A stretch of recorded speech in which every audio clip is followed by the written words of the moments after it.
actually walking with a state representative, and we went from Kerrville up to Hunt, and just the sight of the river was just horrible.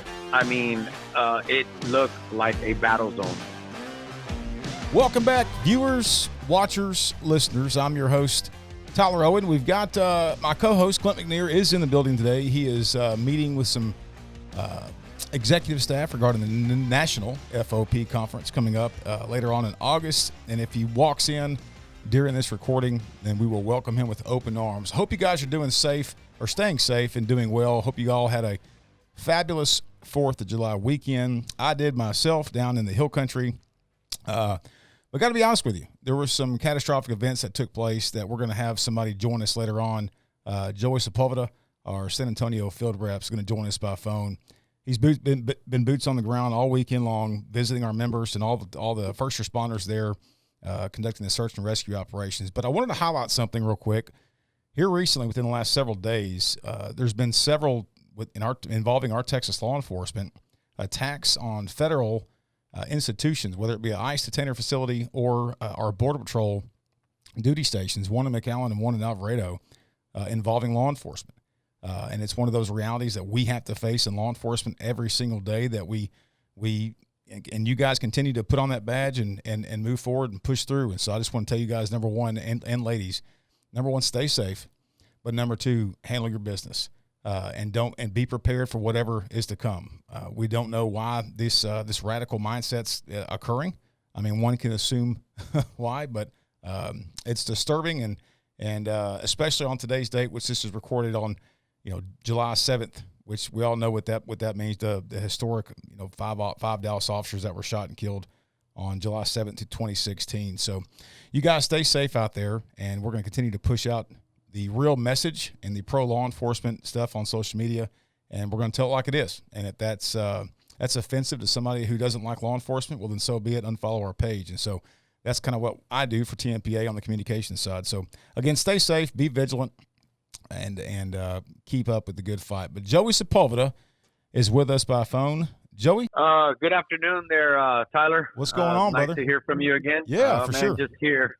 Yeah. Just here. Appreciate you having me on your podcast again. This isn't my podcast. This is our podcast, the TFPA's podcast. But, man, I, first and foremost, not only are you a colleague and a member of the TMPA family, you're also a close friend of mine and what I consider a brother. And so I just want to tell you on behalf of TMPA and really all Texas law enforcement, man, I can't tell you how much I appreciate you responding there on the 4th of July weekend to ensure our members were taken care of and witness the incredible heroism that first responders are doing there in Kerr County and Kerrville area and all around in Hunt and Ingram. So you responded there on Saturday and then followed up with them on Sunday to offer some peer support along with Brian Flatt and John Wilkerson.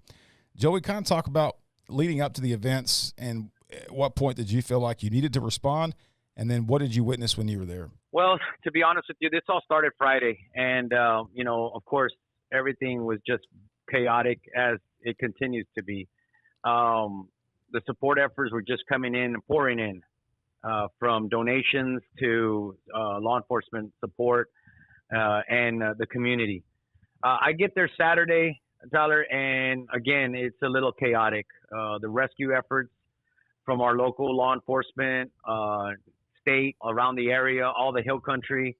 When I get there, I mean, everybody is 100 miles an hour, nonstop since they got there. Yeah. Some of them have only rested maybe 2 to 3 hours, and then they're right back. I heard some of their bosses and their leadership tell them, hey, man, go get some rest. And they're like, nope, I'm ready to rock and roll. I'm ready to go. Just give me a protein bar, and I'm down for the fight, and I'm up there again. The communication out there between all agencies was excellent, massive. Helicopters flying 24/7, EMS standing by. Like I said, there was about 15 to about 20 box EMS ready to respond at any time. The searches would keep going. Unfortunately, there was every 30 to 45 minutes, you would hear on the radio either somebody was found, whether they were alive or deceased. Again, prayers go out there to the families and to the community of Kerrville, Hunt, Ingram, everywhere in Kerr County and the Hill Country. Yeah, and what's interesting is where I live at in Wimberley. We're not that far from Kerrville, and so I started getting some information about kind of what happened.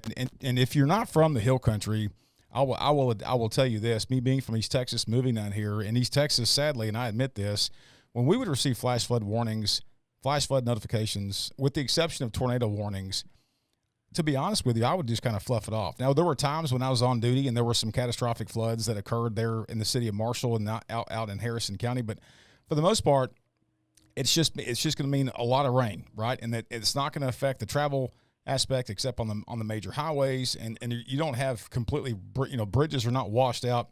In the Hill Country, it changes a little bit because there's nowhere for that water to be absorbed at. And so if you're not paying attention and get, some of these flash flood warnings, it could be life or death. And so I saw a lot of criticism and finger pointing at a press conference there Saturday morning, and it was related to why didn't these people receive notifications? And the best that I can tell is that they did receive notifications. Absolutely precious children at the Mystic Ranch, that people kind of wondered why in the hell did they not get out or seek shelter. And my understanding from my contacts in Wimberley that have friends that had attended Mystic was that all the camp counselors supposedly had their phones in the main house and they were charging, that there were no charging stations inside some of these cabins. And so that did not give them the opportunity to hear the alerts, and there wasn't really an alarm system there on site. And so as you guys have seen or heard, that the owners, and I think the pastor, wasn't it Joey, that passed away at Mystic, the older gentleman that was very instrumental in the camp, staying alive, was they were there trying to evacuate all the cabins. And so they didn't make it down to the last two, but by the time that the alerts went off and the time that they could get down to those last two cabins, it was just too late. And so some of those children, got swept down the river. But as far as the law enforcement response and the first responder response, what is kind of boots on the ground mentality? Talk about things that you saw while you were there Saturday and Sunday, Joey? Well, Tyler, I'm going to tell you, I got there. And yesterday, as a matter of fact, when myself and Brian Flatt and John Wilkerson were out there, we were actually walking with a state representative, and we went from Kerrville up to Hunt. And just the sight of the river was just horrible. I mean, it looked like a battle zone. I'm talking about clothes, cars, houses, empty slabs. Some of these trees that were still showing had the bark peeled off of it. That's how strong the water was. And to go back to what you were saying earlier about the warnings and stuff like that, nobody was expecting 23 feet of water to be raised in a short time. So that was very hard to do and to evacuate. We get there and just the traffic also from getting in and out of Hunt, Texas was just, it was hard. Not even, emergency vehicles had trouble getting in and out of it. The efforts were still going on for rescuing and searching for bodies. As a matter of fact, it's still going. The toll of deaths continue to rise. I think we're up to over 70, if I'm not mistaken, or 80, I'm sorry, this morning. So again, Tyler, the law enforcement there have nonstop. They're not stopping and they're not going to stop. One of their efforts out there and their statements is we're not going to stop until we find everybody. Yeah. And every day, Tyler, they still get phone calls on saying, hey, you know what? I haven't heard from so-and-so. I haven't heard from a family member since this day. So they're still getting reports of missing people and missing children to this day. So again, this is not the flood is over and we're done. Nope. It's going to continue a couple of more days. And again, I'm keeping my phone open. I'm getting calls from our local POAs there and also from the leadership there. I've been in communication with the sheriff there, and every time there's something that comes up or if there's need, then I get notified. It truly is an honor to work in Texas, but also just the heart of the public servants that work in Texas. They just want to help. They just want to do something. And oftentimes we're so used to just jumping in a squad car or any type of vehicle and responding to the scene. And I think that's what you and I both and a number of other field reps from our first responder community is, how the hell can I help and where do I go when I get there? And at this point, what you're seeing and what you've been told is that they're literally turning away first responders that are willing to help. Is that correct? Yes. And I think one of the things, one of the reasons is because, again, just the coordination right now is just, like I said, it's chaotic. I think what I think is might end up happening is they're just awaiting to see where we can kind of substitute these guys that have been there, boots on the ground for the past couple of days, and maybe they can bring in another group of first responders to assist. But the game wardens are the ones that are kind of coordinating and graphing out everything on what sections of that area to search. DPS and the Texas Wildlife have their drones up in the air. And a lot of people, like you said, the community up in the hill country, it's a big, huge family, and they'll come out and want to help in any which way they can. I was there where people were coming in with chainsaws and ready to help on the rescues and the searches. People with skidsters, this is personal equipment, but they're ready to go and help. Yeah. The issue and the problem is that sometimes, like you say, we all can get in the way of these rescue efforts. So the Parks and Wildlife are asking for anybody that wants to just help to call their hotline and figure out how they can help in another capacity, but not in the actual search and rescue. I saw dozens of canine out there, cadaver dogs working also too. I had a couple of contacts where they're coming in from out of state with their dogs to help search. A couple of civilian drones were up in the air, and they had to do a press conference just to tell civilians to stop flying their drones because it interferes with the flight of the helicopters and also with the law enforcement drone equipment that they're going. Everything is coordinated, and I hate to say it, but it's like a choreographed dance. Yeah, everything is placed and it's put in place for a certain reason. Well, for the listener or watcher or viewer out there that's viewing or watching this podcast or listening, what would you say how they can help to the non-law enforcement listener? How can they help, and how can they get involved? We just had a meeting this morning with executive staff and numerous other people within Tmpa, and the answer is that we're Tmpa Charities. We're going to form a website with helpahero.com, and we're going to push that information out, and we're going to attach that to this podcast. And you can donate there, and it will go directly to some type of public service or some type of first responder incident or response from Tmpa. National FOP, our executive director, Kevin Lawrence, is facilitating a location to bring in National FOP. They're responding with their some of their equipment for a large kitchen to provide some fresh hot meals. And just like Joey said, it seems like they're over inundated, but which typically happens in a catastrophic event like this. The first several days is overwhelming with response and support, and then after about the fifth day is when that support kind of dwindles off. And it's not because the passion or love's not there. It's the reality is that these first responders or volunteers that respond to these areas, they've got other jobs, they've got other lives that they've got to lead, and about the fourth or fifth day mark is when they kind of exit. And I think that's kind of when the target time for Tmpa is gonna respond, because it looks like they're taken care of right now. But it's not that we're not there. We are there. We've been there 2 days so far, and I think Joey's going to go back tomorrow. But that's kind of in a nutshell what's going on in Kerrville. Joey, is there anything else that you want to kind of broadcast or speak on? Something that you witnessed, something that you would like to the listener or watcher to know and understand about the Kerrville floods? Yeah. So I just got text as we were talking, and apparently they're expecting a little bit more rain.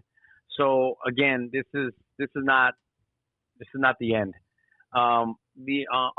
Speaking on the charity part, I've gotten several of calls from local POAs, associations of mine, and across the state, and agencies that want to give a monetary donation. The only thing I ask everybody and all our viewers is be careful who you donate to. Yeah. There are a lot of organizations or so-called organizations that are scamming money. So, again, I think that was one of the reasons that Tmpa kind of is coordinating with other agencies to try to get any type of donations, if it's monetary, to one organization, and then we can go ahead and distribute it as needs to be to the right people. Yeah. That's huge, and I can't stress that enough. Just to pick off kind of what Joey just said, is that when catastrophic events or major incidents occur, for whatever reason, I mean, we know it's greed, but scammers out there love to take advantage of those and steal your money. And so we at Tmpa, and there is other organizations that already have fundraising going on that we Tmpa have vetted and we're working in conjunction and collaborative with. But Tmpa Charities is going to push out something as far as a fundraising event that we are going to take the money and then we are going to push it out and assist those first responders some way, somehow. So be looking for that. Like I said, I'm going to put the information down in our blog and in our information on this podcast, and we'd love for you to donate and support. Joey? Yes, sir. Everything you just said is perfectly correct. Yeah. I apologize. I'm still getting No, you're text good, brother. You've worked all weekend. You're tired, and on top of that, our field reps, for those that don't know, our field reps typically cover a legal weekend. If you've been subject to an internal affairs or a critical incident, you've had to call our 1-800 number, and you speak to a field rep initially. They're the ones that kind of coordinate, dispatch, attorneys and other field reps across the state. So Joey, ironically, had legal this weekend, and so dealing with the floods in Kerrville all day. He got woke up at night, so some of our other team members stepped in to help him out. But it's been a busy weekend for Joey Sepulveda, surely, with the 4th of July and then everything else that's going on. So, Joey, is there anything else you want to leave us with? No, sir. Just again, appreciate you having me on, and I think one of the biggest things that we do is we let our members in our local law enforcement agencies know what's going on as we get news. So that's a good thing on our end and our family. But everybody stay safe out there, man. Is there a point of contact right now that we can leave this our listenership with as far as a point of contact to reach out if their agency is willing to allow them to respond, to give them maybe a phone number or an email address? Would you rather them just email you, or would you rather them just call the command center? So I will tell you, Ty, is that one of the things is that the number kind of changes on a daily basis. Got you. And I think the reason that they do that is because people start finding out that number, and they just are getting swamped with calls of how can they help, how can we be there. I mean, literally, some of the volunteer people that on the civilian side have been pushed away, and not because they don't need or they don't want the help. It's the reason being is because when it comes to greed and catastrophe like this, there are people out there that say, hey, I'm with the search party. I'm looking for this and that. And they see them going into these homes and properties and steal. And so again, law enforcement, and that kind of gets away from the actual task at hand to go ahead and start dealing with that, which, again, we have enough on our hands on trying to search and find people, and lives are at stake at this time, and time is very, very, very crucial. So again, if you could just pay attention to every day, they do have a press conference, usually at 10 and at 3 o'clock, and they'll give out a number that you can call if you want to help and assist. Did they indicate how long that these search efforts are going to take? Typically it's 5 to 7 days, I would think, sadly, before they relabel this to a search effort to recovery. And that's something no parent, no family member wants to hear. And that's certainly not something law enforcement, because essentially they feel like they're giving up. But is there a certain time period that they've indicated during your communications with them that they're going to kind of switch this from a search and rescue to a recovery? So again, I think right now, and and from what I've been hearing is that they're not going to stop because every day they're getting more and more information that people are missing. Yeah. I think once they get a substantial number or a kind of like a set number of how many people are missing and actually how many people have been found and identified, then that's when they'll go ahead and start, kind of like, okay, our efforts are done. Again, even the people that are finding whether they're deceased or when they're deceased, they haven't identified. I think there's like from the 80, there's probably like maybe 10 to 12 adults that haven't been identified. Wow. And 8 to 10 children that haven't yet been identified. And the community of Kerrville have lost very, very important and people, coaches, staff from the camps have still not been found.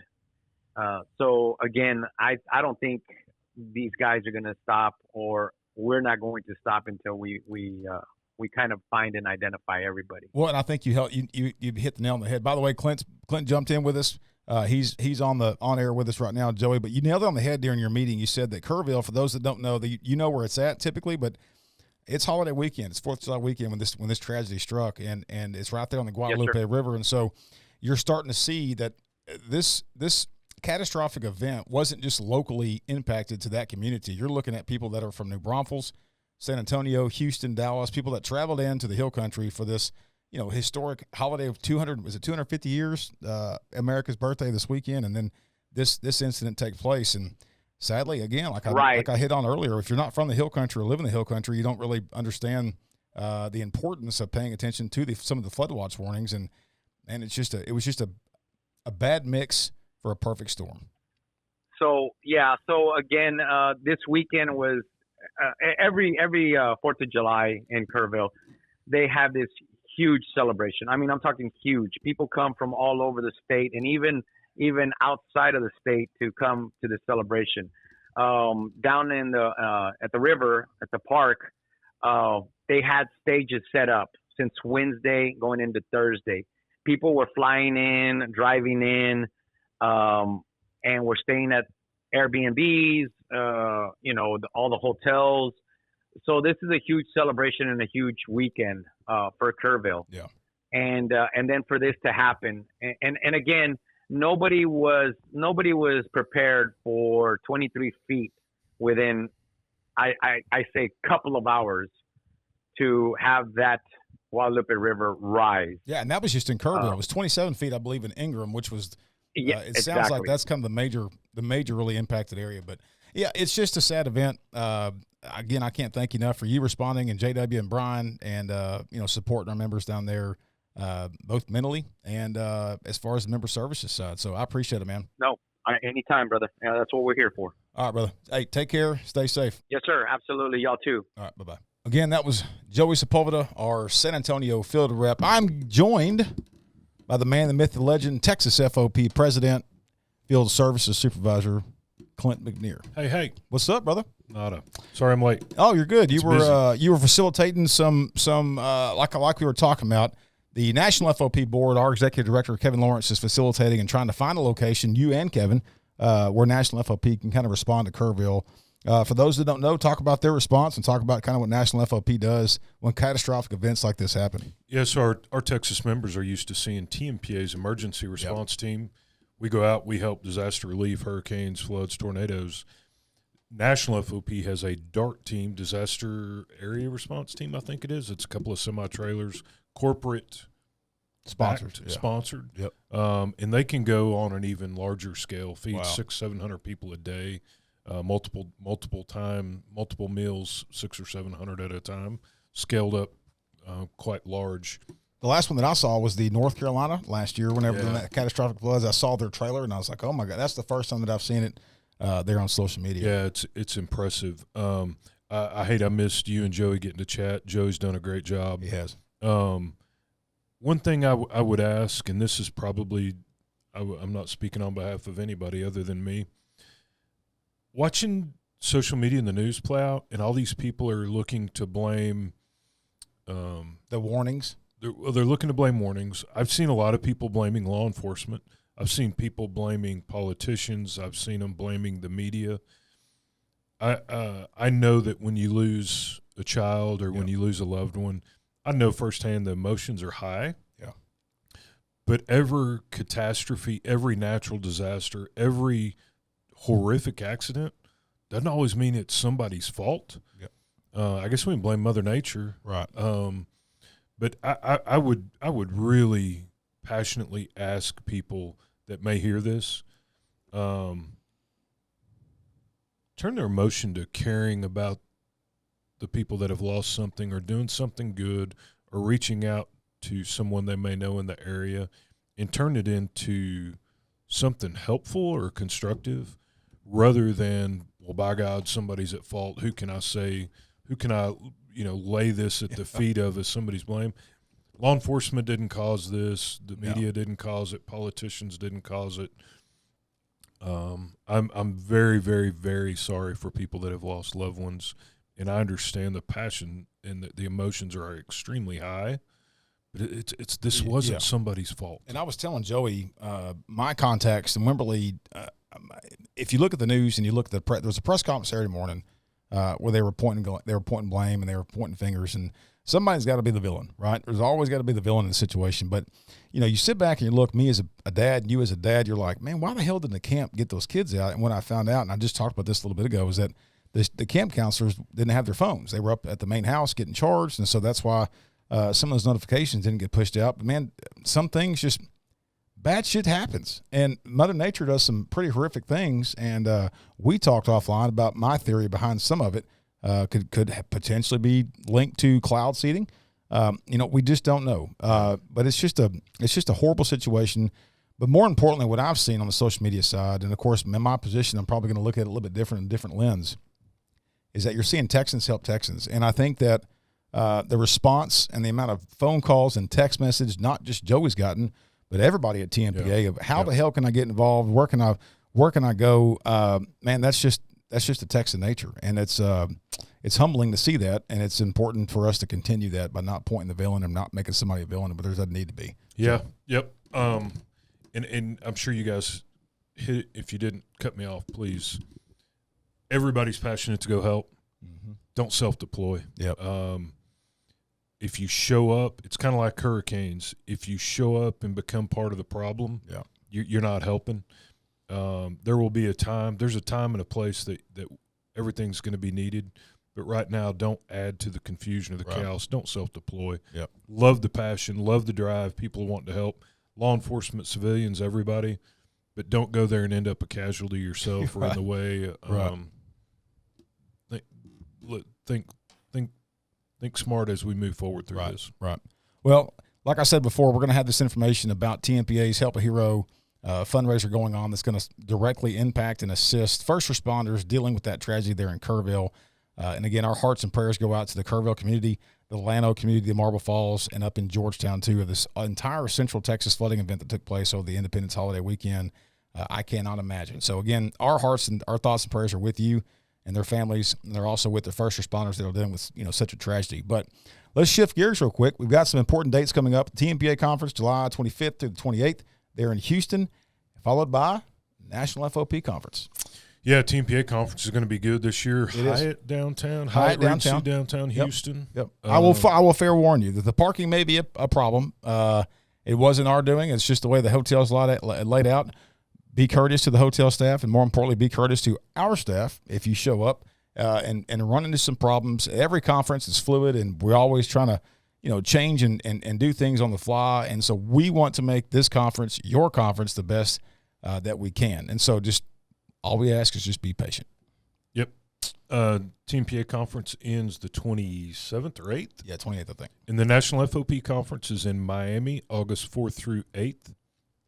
Be a good time. It's in South Beach, Miami. There will be 5,000 to 5,500 cops from all over the United States there. This fall, we will have a cop line golf tournament. We're working on finalizing the dates on that right now, looking at, I think, November 3rd. Okay. And the first annual cop line 5K Fun Run and Walk. We'll be in Rockwall January the 10th. And you had said it's going to be at a location that I've never heard of, and it's pretty cool that you guys chose this location. Yeah, so January 9th is National Law Enforcement Appreciation Day. Friday, January 9th is National Law Enforcement Appreciation Day. Mm-hmm. The next morning will be the Cop Line 5K and Fun Run. It will start in Rockwall, and a lot of people are going to be surprised. The National Memorial for Suicide Deaths for First Responders is in Rockwall, there on the shores of Lake Ray Hubbard. Crazy. And that will be the start and end point for the 5K. That's cool. Be Cop Line's first ever 5K here in Texas. They do a run for the call in New Jersey on New Year's Eve. Yep. We looked at that. We didn't figure many folks in Texas wanted to exercise on New Year's Eve. No. So we're going to do it to coincide with National Law Enforcement Appreciation Day. That's awesome. Well, and we're going to push the information out on TexasFOP.net, I believe is the website, and then also their social media with Texas FOP and TMPA in conjunction. We'll push all that information out as long as your weekly e-blast, if you are not receiving your weekly e-blast and you are an active TMPA member, or hell, if you just want information on TMPA, give me a call or shoot us an email at bluegrid@tmpa.org, and we will be able to assist you. One more thing while we're kind of hitting on unfortunate tragedy and updating your information. I try to remember about once a year, if you have not recently updated your will, your beneficiary information, take the time right now. It's kind of middle of the year, do an annual checkup. Yep.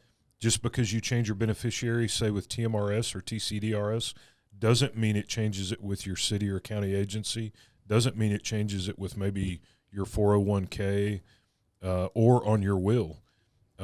Ensure that your will beneficiary isn't an ex from 4 X's ago. Which has happened. It's an odd situation to be in. So, mid-year checkup, having an unfortunate, horrific tragedy right now. 7/7, the anniversary of Dallas, losing the Dallas 5. Do a self-check right now. Check on a buddy, but also check on yourself. Yep. And make sure all your beneficiary and all of your information is up to date. Your will's up to date. So God forbid we don't lose another. Yep. I agree. Anything else you want to touch on? No thoughts on the McAllen officer. Talked about that earlier. With this whole TMPA is obviously political, right? We've got some political footprints and different things at the state and national level, but it's disheartening and concerning that the political agenda is now being pushed and law enforcement is being attacked because of federal enforcement. We saw in Alvarado this past weekend, an Alvarado officer was shot in the neck at an ICE detention facility, and he was simply just, I guess, on a routine patrol and rolled up on the situation happening. And just now, this morning, McAllen, police officer, was shot, not killed, and neither was Alvarado, but he was shot and injured responding to an ambush attack against Border Patrol agents in McAllen. And so that's the trend we're seeing across the nation, sadly. And so you guys just need to take care of yourself and be vigilant. You know, in these ambush-style attacks brings up a great point. National FOP right now currently has a piece of legislation called the Protect and Serve Act. I'm not a big believer in overreach by the federal government. However, when you have activist district attorneys that would rather spend their time prosecuting the police than the criminals, or like in Tarrant County right now, we have DA Sorrells. DA Soros, as far as I'm concerned. Yeah. They don't care about enforcing the law. The Protect and Serve Act that National FOP is pushing, in those instances where law enforcement is assaulted or murdered, and the local district attorney chooses not to take action on it, it gives the Department of Justice the opportunity to come in and prosecute on behalf of law enforcement in these instances, because unfortunately the reality is Dallas County, Travis County, Tarrant County, law enforcement can get the ever-living snot beat out of them or murdered, and it's just not that big of a deal. Yeah. Protect and Serve we really think will help with that. It's really getting traction at the Capitol. And it's sad that we need that. But my point, I'm sorry, when we're talking about this with legislators, it's deceiving because the number of officers shot this year, right? The number of officers killed to die this year is actually down. However, the number of officers shot and the number of officers shot by ambush is up. Yep. Not as many are dying, probably because of tourniquets and training, better triage and training and all yep. of those stuff. But when you see the number of murdered officers is down, it's very deceiving. Right. But more are being shot and significantly more are being ambushed. Well, that's a problem, Houston. Yep. That is a problem. Yep. And when you're going out and going to murder a man or a woman for the uniform that they have on, that's a problem in our country. And if the local DAs don't want to address it, then we'll get the Department of Justice to come in and prosecute. Well, and speaking of Houston, my God, 4 years ago, I would have never thought I'm saying this on a podcast. Shout out to District Attorney Sean Tier. That dude has changed completely the culture. Every time I've reached out to a local there, I'm not saying he's perfect, and I'm not saying that his office didn't drop the ball, but I am saying this, is that this organization, has not, and hasn't in the last, since he's taken office, received the phone calls of displeasurement with that DA's office and their performance. He has really ramped up, and he's made the promises. And I got 2 phone calls after his podcast. My God, you think a district attorney that's on the Democratic ticket is going to do a good job? And we look back and look at Whitmire, a longtime Dem that was served on our state Senate. Dean of the Senate. And now he's the Houston mayor. Significant pay increase that he gave, and he helped out Houston Police Officers Union, and the Houston Police Department get a significant raise, which followed by a forced their hand for Harris County Commissioner's Court to do that. But back to Sean Tier, man, hats off to that dude for doing a great job and living up to what his word was on the campaign trail, because there was a lot of doubts about it, me included, but, man, he's proven us wrong. Well, he earned my respect the day he came in and sat down on this podcast. Yep. And said, we're not always going to agree. Y'all are going to probably be real mad at me at some point, and when we get in a fight, you call me.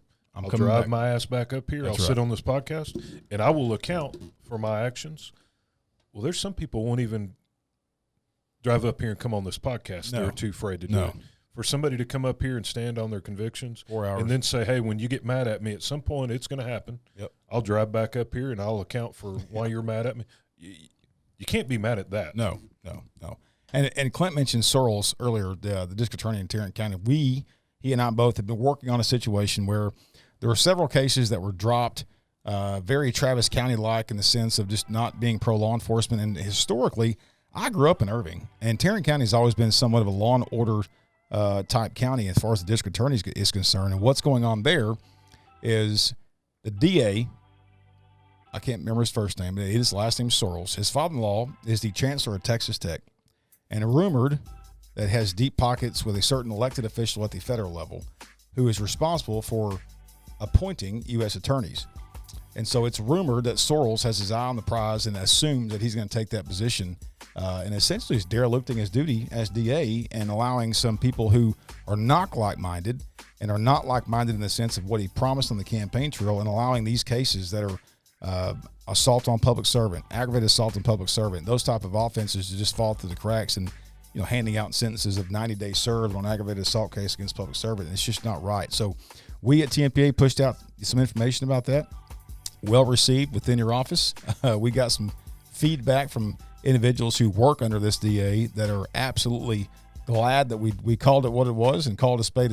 And so we're looking forward to working with him and his administration on just doing better. Just do it your sounds job. like a couple of kids.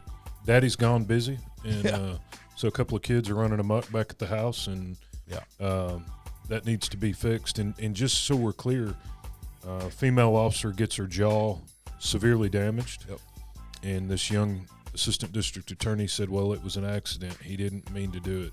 That's a part of resisting. After his resisting, after his evading, he accidentally severely, permanently damaged your jaw. Well, it's not an accident. Once you choose to run and fight, that's right. You don't accidentally harm an officer at that point. So to drop everything and time serve him for resisting and time serving that and dropping everything else, just not acceptable. Well, supposed to happen, I think, today or tomorrow. He's out. Is he out? He's out. Okay. Well, she wasn't notified. I need to make a post on that then. But yeah, and just to be clear, we together collectively have always been kind of questioned about, TMPA is always firing a shot. Well, let me just say this.